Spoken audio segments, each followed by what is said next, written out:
வணக்கம். என்னோட சேனலை ஃபஸ்ட் டைம் பார்க்குறதா இருந்தது அப்படின்னா சந்தோஷம். உங்களுக்கு பிடிச்சிருந்தா சப்ஸ்கிரைப் பண்ணிட்டு பாருங்கள். இன்றைக்கி முகம் வசீகரமாக இருக்கிறதுக்கு என்னெல்லாம் செஞ்சு பார்த்தோம் அப்படின்னா, கண்டிப்பாக அவங்க வந்து மேக்கப் அது இதுன்னு எதுவுமே பண்ண வேண்டாங்க. அவங்க முகத்தை பார்க்கவே வசீகரமாக இருக்கும். நான் சொல்கிற வசீகரம்னு சொல்கிறது வந்து அழகு கிடையாது. அதுக்கப்புறம் கருப்போ சிகப்போ அவங்க அழகு இல்லையோ இதை பற்றிலாம் நான் எதுவுமே பேச விரும்பலை. அவங்க கருப்பாக இருந்தாலும் சரி, சிகப்பாக இருந்தாலும் சரி, அல்லது மாநிறமாக இருந்தாலும் சரி, அதுக்கப்புறம் அவங்க அழகு இல்லை எல்லாமே ஒரு விஷயமே கிடையாதுங்க. ஆனால் அவங்க முகத்தை பார்த்தோன்னே ஒரு வசீகரம் வரணும். அவங்கள பார்த்தாலே காரிய வெற்றி, இவங்கள பார்த்த உடனே காரியம் சக்ஸஸ் ஆகுது அப்படின்னு ஒரு சில முகம் சொல்லுவோம் தெரியுமா? தெய்வ கடாட்சமாக இருக்குது அந்த முகம் அப்படின்னு சொல்லுவோம். ஒரு சில பேர் வந்து ஒருத்தவங்க மேலே கோவத்தில் இருந்துட்டு அவங்கள சண்டை போடணும்னு சொல்லிட்டு அந்த இடத்துக்கு வந்து நிற்பாங்க. அவங்க முகத்தை பார்த்த உடனே அவங்களுக்கு சண்டை போடணும் அப்படிங்கிறதே தோணாது. ஏன்னா முகத்தை பார்த்த உடனே ஒரு தெய்வ கடாட்சம் தோண ஆரம்பித்த உடனே அவங்களுக்கு சண்டை போடுறதையே விட்டுருவாங்க. அவங்கள பார்த்து கையெடுத்து கும்பிடணுங்கிற அளவுக்கு வந்துடும். அந்த அளவுக்கு ஒரு முகம் வசீகரமாக இருக்குங்க. அப்படிப்பட்ட வசீகரமான முகத்தை பற்றி தான் நான் இன்றைக்கி பேச போகிறேன். அதை கொண்டுட்டு வரணும் அப்படின்னா முதல்ல இதெல்லாம் நீங்கள் ட்ரை பண்ணீங்க அப்படின்னா ஆட்டோமேட்டிக்காக அந்த முகம் வசீகரமாக மாறிடும். பெண்களோட முகம் வந்து வசீகரமாக இருக்கிறதுக்கு ஃபஸ்ட்டு நம்ம நடைமுறையில் சாத்தியமான ஒரு சில விஷயத்த நம்ம ஃபஸ்ட்டு ஃபாலோ பண்ணணுங்க. அதை பண்ணிட்டு தான் அதுக்கப்புறம் தான் ஆன்மீக ரீதியாக ஒரு சில விஷயமும் பரிகாரமும் நம்ம ட்ரை பண்ணி பார்க்கணும். ஃபஸ்ட்டு நடைமுறையாக பெண்கள் இப்படிலாம் இருக்கணும் அப்படிங்கிறத தெரிஞ்சுக்கிட்டாலே முகம் வசீகரமாக மாறிடும். ஃபஸ்ட்டு நான் நடைமுறைக்கு சாத்தியமான விஷயத்த சொல்கிறேன், அதுக்கப்புறம் ஆன்மீக சம்மந்தப்பட்டது, அதுக்கப்புறம் பரிகாரம் சொல்கிறேன். ஒவ்வொன்றா சொல்கிறேன், ஃபாலோ பண்ணி பாருங்கள். ஃபஸ்ட்டு வந்து நீங்கள் சிரிக்கணும். என்னடா சிரிக்கணும் அப்படின்னு சொல்கிறேன்னு நினச்சிட்டு நீங்கள் சிரிக்காதீங்க. இது எதுக்காக அப்படின்னா, சிரித்தாலே ஆட்டோமேட்டிக்காக அந்த முகத்தில் ஒரு கலை வந்துருங்க. நம்ம கவலைகள் யாருக்கு தான் இல்லை? கவலை இல்லாத மனுஷங்களே கிடையாது. வெளியே பார்க்குறதுக்கு எல்லாருமே சந்தோஷமாக இருக்கிற மாதிரி தோணும். நிறைய வீடியோஸ் பார்க்கும்போது நமக்கு இவங்கள மாதிரி லைஃப் எனக்கு இருக்கக்கூடாதா? இவங்க இன்னும் ஹாப்பியாக இருக்காங்க அப்படின்னு சொல்லிட்டு நமக்கு தோணும். ஆனால் அவங்களுக்கும் கவலைகள் இருக்க தான் செய்யும். அதனால் சிரிக்காமல் மட்டும் இருக்காதீங்க. ஒரு வீடியோ கூட நீங்கள் பார்த்துருக்கலாம். ரொம்ப வருஷத்துக்கு முந்தி கொஞ்சம் ட்ரெண்டிங்காக இருந்துச்சு அது. அதாவது வெளிநாட்டில் உள்ள ஒரு வீடியோ. அது லேடி போலீஸ் ஒன்று. அவங்க வந்து ரோட்டில் நின்றுட்டுருக்காங்க. ஒரு ஆள் வந்து கையில் ஒரு பூவை கொடுத்துட்டு தன் காலில் இருக்கிற ஷூவோட ரோப்பை கட்டிகிட்டு இருக்கிறாரு. உடனே அந்த பொண்ணு வெயிட் பண்ணிக்கிட்டே இருக்குது. அதுக்கப்புறம் ஒரு பேப்பர் எடுத்து கையில் கொடுக்குறாங்க. அதை பார்த்த உடனே அந்த லேடி போலீஸ்க்கு அவ்வளோ சிரிப்பு வந்துடுதுங்க. எங்கேருந்து அந்த முகம் வந்து அழகாக மாறுச்சுன்னேன்னு கூட தெரியல. அவ்வளோ உருன்னு அந்த முகம் இருந்த அந்த பொண்ணுக்கு அந்த பேப்பரை கொடுத்து பார்த்துட்டு அது எதுக்கு சிரிச்சுதுன்னு தெரியல. அவ்வளோ சிரிப்பு சிரித்தாங்க. அதை பார்த்ததுக்கே அந்த பொண்ணு என்ன அழகாக இருந்தாங்க அப்படிங்கிறது நீங்கள் இந்த வீடியோ பார்த்துருந்தீங்கன்னா உங்களுக்கு தெரிஞ்சிருக்கும். எனக்கே பார்க்க ஆச்சரியமாக இருந்தது. அவ்வளோ உருன்னு இருந்த இந்த முகமா இது சிரிச்ச உடனே இவ்வளோ அழகாக இருக்காங்க அப்படின்னு சொல்லிட்டு. அந்த அளவுக்கு சிரிப்புக்கு வந்து அவ்வளோ பெரிய சக்தி இருக்குது அப்படின்னு கூட சொல்லுவாங்க. சிரித்தாலே முகம் ஆட்டோமேட்டிக்காக வந்து எங்கேருந்து அழகு வரும்னு தெரியாது. ஆட்டோமேட்டிக்காக அந்த அழகு, கலை, வசீகரம் எல்லாமே வந்துருங்க. அதனால் சிரிக்காமல் மட்டும் இருக்காதீங்க. அதனால் நீங்கள் வந்து சிரிக்கவே மாட்டீங்கிற அர்த்தத்தில் சொல்லலை. ஒரு சில பேர் எப்போவுமே முகத்தை ஒருன்னு வச்சுருப்பாங்க. என்ன அவங்களுக்கு என்ன சந்தோஷமாக இருந்தாலும் சரி, எங்கேயும் ஃபங்க்ஷனுக்கு எங்கேயும் போனோம் அந்த முகத்தை அப்படி ஒருன்னு காட்டுவாங்க. அதுக்காக சிரிச்சுக்கிட்டே இருக்கணும் அப்படிங்கிற அர்த்தம் இல்லை. சிரித்த முகமாக இருந்துக்கோங்க அப்படின்னு தான் நான் சொல்ல வரேன். அப்படி இருக்கும்போது ஆட்டோமேட்டிக்காக உங்களுக்கு எங்கே இருந்தனாலும் சரி அந்த கலை அப்படின்னு சொல்கிறது அழகாக வந்துருங்க. அதனால் முடிஞ்ச வரைக்கும் உங்கள் முகம் வசீகரமாக இருக்கிறதுக்கு சிரிக்க கற்றுக்கோங்க. எங்கள் ஊரில் வந்து இதுக்கு ஒரு பேர் சொல்லுவாங்க. சிரிக்காமல் இருந்தோம் அப்படின்னா, ஏதாவது ஒரு கவலையில் உருன்னு இருந்தோம் அப்படின்னா உடனே சொல்லுவாங்க, என்ன அக்கா வந்துட்டாளா அப்படின்னு சொல்லிட்டு. அக்கா அப்படிங்கிறது மகாலட்சுமியோட அக்கா, மூத்த தேவியான மூதேவின்னு சொல்லுவோம்ல. அதுக்காக கிண்டல் பண்ணுவாங்க. என்ன அக்கா வந்து மூஞ்சில உட்காந்துட்டாளா அப்படின்னு சொல்லுவாங்க. முறைச்சிட்டு இருந்தாலே இந்த மாதிரி பேரை கொண்டு வச்சிருவாங்க அதுக்கு. அதனாலேயே சொல்லுவாங்க, சிரிச்ச முகம் ஸ்ரீதேவி, முறைத்த முகம் மூதேவி அப்படின்னு சொல்லி எங்கள் ஊரில் சொல்லுவாங்க. அதனாலேயே மேக்ஸிமம் வந்து எல்லாருமே ஓரளவுக்கு சிரிச்ச முகமாக இருக்க ட்ரை பண்ணி பாருங்கள். சிரித்தாலே ஆட்டோமேட்டிக்காக அவங்க முகம் அழகாக மாறிடும். சிரிப்புக்கு ஒரு அழகு இருக்கத்தான் செய்யும். இதை நீங்கள் ஃபஸ்ட்டு ட்ரை பண்ணி பாருங்கள். ஆட்டோமேட்டிக்காக உங்கள் முகம் வசீகரமாக மாற ஆரம்பிச்சிடும். அதுக்கப்புறம் பெண்கள் வந்து முகத்தில் மஞ்சள் பூசி குளிக்க கற்றுக்கோங்க. மஞ்சள் பூசி குளித்தாலே அந்த முகம் வசீகரமாக மாற ஆரம்பிச்சிருங்க. டெய்லி மஞ்சள் பூச விருப்பம் இல்லாதவங்க வெள்ளிக்கிழமையாவது நீங்கள் மஞ்சள் பூசி குளிச்சு பாருங்களேன். உங்கள் முகம் எவ்வளோ வசீகரமாக இருக்குங்கிறத மட்டும் பாருங்கள். அதுலேயும் கஸ்தூரி மஞ்சள் நீங்கள் பயன்படுத்தும் போது ரொம்ப பெனிஃபிட்டாக இருக்குங்க. உங்கள் முகத்தில் வந்து மஞ்சள் வந்து முகத்தில் இப்படி இருக்கிறதே பிடிக்காதுன்னு சொல்கிறாங்க. கஸ்தூரி மஞ்சள் வந்து பயன்படுத்தும் போது அது முகத்தில் ரொம்ப அப்ளை ஆகாது. ஆனால் மறுநாள் வந்து நீங்கள் முகத்தை பார்த்தீங்க அப்படின்னா ஒரு ஷைனிங் இருக்கும். அதனால் கஸ்தூரி மஞ்சள் பயன்படுத்தி பாருங்கள். முகம் வந்து வசீகரமாக இருக்கும் அப்படின்னு சொல்லுவாங்க.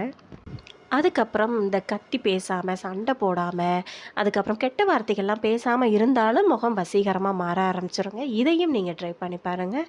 பேசுகிற பேச்சு வந்து ஃபஸ்ட்டு அமைதியாக பேசி பாருங்களேன். ஆட்டோமேட்டிக்காக உங்களுக்கு அந்த முகம் வந்து ஒரு வசீகரம், ஒரு அழகு இது எல்லாமே கூட ஆரம்பிச்சிரும்.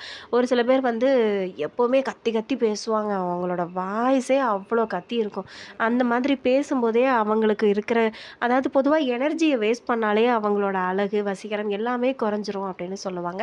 இத நீங்க ட்ரை பண்ணி பாருங்க. அதுக்கப்புறமா அழுதுகிட்டே இருக்காதீங்க. ஒரு சில பேர் எப்பவுமே அழுதுகிட்டே இருப்பாங்க. அவங்களோட கவலைகள நெனச்சு அழுவாங்க. ஓகே. ஆனா தப்பில்ல. ஆனா எப்பவுமே அழுத முகமா இருந்துகிட்டே, சோக முகமா அந்த மாதிரி இருந்தாலும் தன்னோட அழகு, அதாவது இருக்கிற அந்த அழகு, வசீகரம், கலை எல்லாத்தையுமே இழந்துருவாங்க அப்படின்னு சொல்லுவாங்க. இதையும் நீங்க வந்து ட்ரை பண்ணி பாருங்க. முடிஞ்ச வரைக்கும் டெய்லி தலையில பூ வச்சு பாருங்க. முடியாதவங்க வெள்ளி, செவ்வாயாவது நீங்க கண்டிப்பா தலையில பூ வச்சு பாருங்க. உங்களுக்கு அந்த முகம் வந்து வசீகரமா மாற ஆரம்பிச்சுருங்க. ஏன்னா பூக்கள் வந்து பெண்கள் வந்து பூ வச்சாலே அழகு அப்படின்னு சொல்லும்போது, முடிஞ்ச வரைக்கும் வெள்ளி, செவ்வாயாவது தலை நெறைய மல்லிகைப்பூ, பிச்சிப்பூ இந்த மாதிரி நெறைய பூக்கள் இருக்கு. அந்த மாதிரி நீங்க வச்சு பாருங்க. அதாவது வாசனை வரக்கூடிய மலர்கள வைக்கும்போது ஆட்டோமேட்டிக்கா முகம் வசீகரமா மாறிரும்.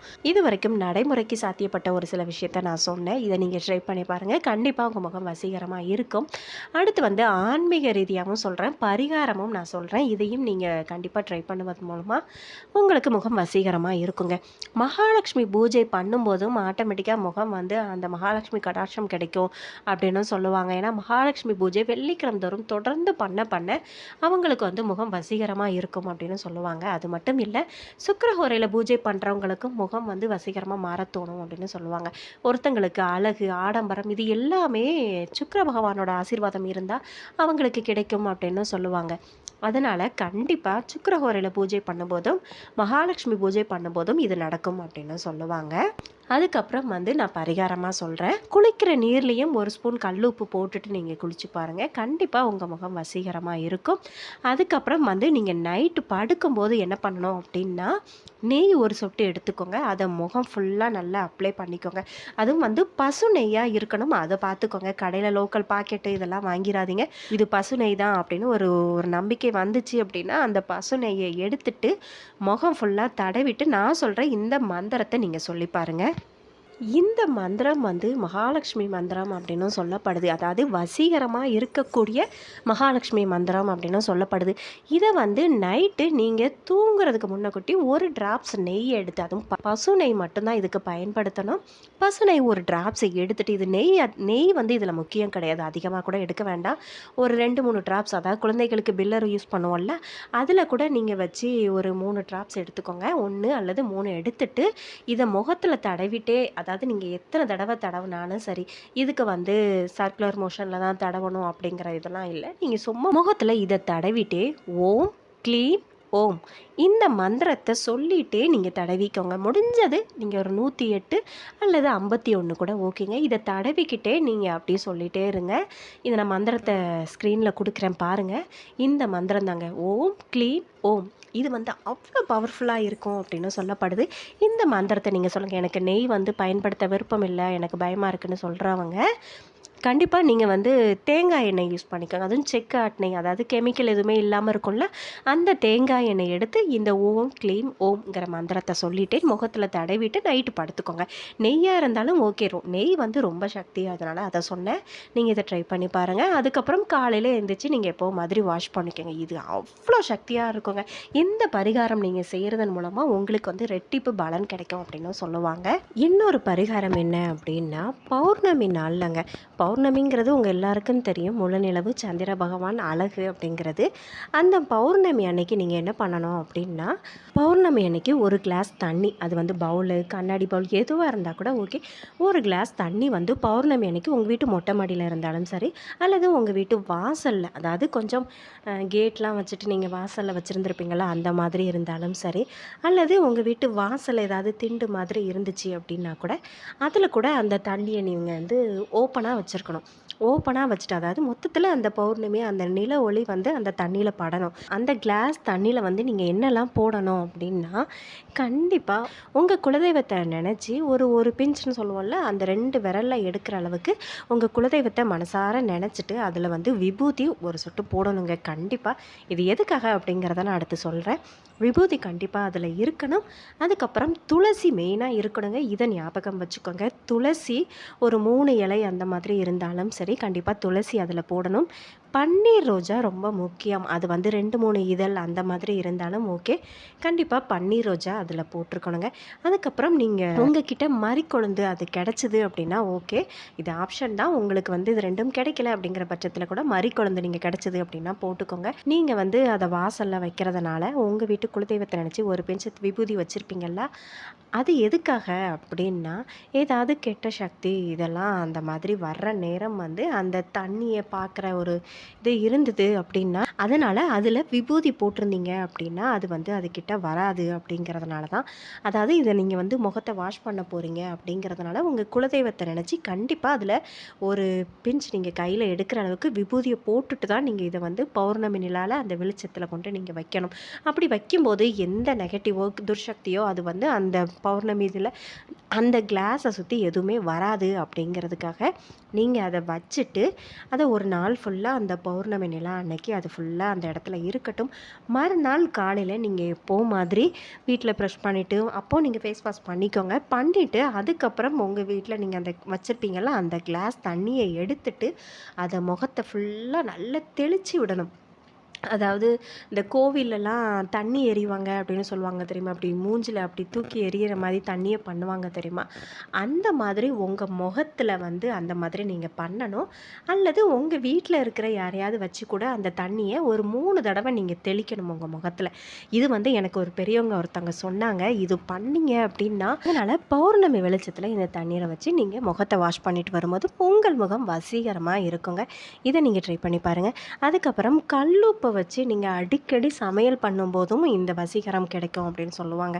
கல்லுப்பு சமையல் பண்ணுறதுக்கும் வசீகரத்துக்கும் என்ன அப்படின்னா, மகாலட்சுமி அம்சம் வந்து அந்த வீட்டில் இருந்தாலே ஆட்டோமேட்டிக்காக அந்த வீட்டில் இருக்கிற பெண்களுக்கு வந்து வசீகர முகத்தோற்றம் கிடைக்கும் அப்படின்னு சொல்லுவாங்க.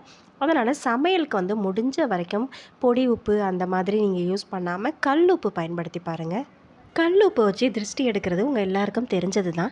அந்த கல்லுப்பை வந்து பொதுவாகவே சொல்லுவாங்க, ஒருத்தவங்களுக்கு கால் வலி கை வலி அப்படின்னா கல்லுப்பு கொஞ்சம் கடுகு அப்புறம் வந்து அந்த காய்ந்த மிளகாய்த்தூள் சொல்லுவோம்ல, அதெல்லாம் வச்சு அந்த குறிப்பிட்ட அந்த கால் வலி இருந்தது அப்படின்னா காலுக்கு மட்டும் தடவி வந்து ரோட்டோரமாக அந்த மாதிரி போடுவாங்கள்ல, அதையே உங்கள் முகத்துக்கு ஒரு திருஷ்டி இருந்தது அதனால் உங்கள் முகம் வந்து களை இல்லாமல் அந்த மாதிரி இருந்தது அப்படின்னா தொடர்ந்து ஒரு 21 நாள் நீங்கள் வந்து கொஞ்சம் ஒரு ஸ்பூன் கல்லுப்பு கையில் எடுத்துக்கோங்க. அதுக்கப்புறம் 3 மிளகா வத்தல் அதை எடுத்து வச்சுக்கோங்க. கடுகு கொஞ்சம் எடுத்து வச்சுக்கோங்க. எடுத்து வச்சுட்டு உங்கள் வீட்டில் இருக்கிறவங்கள அந்த முகத்தை மட்டுமே நீங்கள் சுத்த சொல்லுங்கள். முகத்தை ஃபுல்லாக நீங்கள் எப்படி திருஷ்டி சுற்றுவீங்களோ அந்த மாதிரி சுற்றிட்டு முச்சந்தியில் போடக்கூடாது. முச்சந்திக்கு பக்கத்தில் ஓரமாக நீங்கள் அதை கொண்டு போடுங்க. இதை 21 நாள் செய்யும்போதும் உங்கள் முகத்தில் ஏதாவது யாராவது கண்ணு பட்டிருப்பாங்க அழகாக இருக்கா அப்படின்னு சொல்லிட்டு ஏதாவது சம்திங் உங்களை பார்த்து திருஷ்டி பட்டிருக்காங்க அப்படின்னா இதை பண்ணுறதன் மூலமாக உங்களுக்கு அந்த திருஷ்டி எல்லாம் பழைய மாதிரி உங்கள் முகத்தில் ஒரு தோற்றம் அந்த வசீகரம் இதெல்லாம் கிடைக்க ஆரம்பிச்சிடும். இது வந்து நார்மலாகவே இதை நீங்கள் செய்கிறதன் மூலமாகவும் உங்களுக்கு வசீகர தோற்றம் கிடைக்கும் அப்படின்னும் சொல்லப்படுது. மேலும் இது போன்ற நிறைய வீடியோ உங்களுக்காக நான் கொடுக்க ரெடியாக இருக்கேன். என்னோடய வீடியோ உங்களுக்கு பிடிச்சிருந்தது அப்படின்னா சப்ஸ்கிரைப் பண்ணிவிட்டு பாருங்கள்.